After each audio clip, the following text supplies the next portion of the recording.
Good morning, Acadiana. I'm Joe Rawley. Here's what's making news across the state this morning. A Canadian businessman is stepping up to help some residents displaced by Hurricane Katrina. Billionaire Frank Stronach has made a bid on 1,000 acres located near Marksville. The plan includes developing a farming community on the land, which will provide homes for about 200 evacuees that are currently staying at an estate he owns in Palm Beach, Florida. Representatives from his company were in Marksville Thursday discussing the plan with parish residents. He plans to support the evacuees for a short time to help them get back on their feet. Housing contractors say Hurricane Katrina drove up the cost of construction materials by damaging timber and sawmills along the Gulf Coast.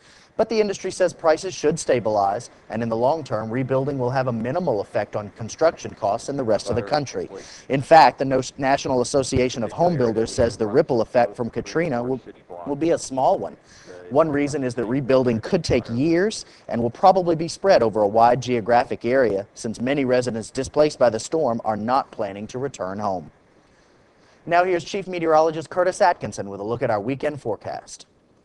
Thanks, Joe. Outside today, we're actually seeing a cold front that's real close to the area, but it's stalling out. I just don't think it's going to pass through here. Now, it is close enough. It's likely going to spark off a few thunderstorms for us, so about a 20, maybe a 30% chance of seeing that, especially as we head toward the heat of the afternoon. But then this high pressure begins to work back in here, build in here, so the end of the weekend and the first part of next week are looking extremely dry and a little bit warmer. So the forecast will shape up like this for us today.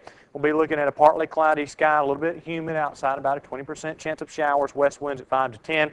Highs running at around 92 here and pretty much area-wide except for right at the coast. It'll be just a touch cooler down there. If you're going to be going out on the coastal waters, west winds 5 to 10 knots, 1 to 2 foot seas, water temperatures about 86. There's a look at your high and low tides, and the forecast for the next several days shape up like this as we head into the last few days of summer, starting fall around next Thursday. Have a great weekend.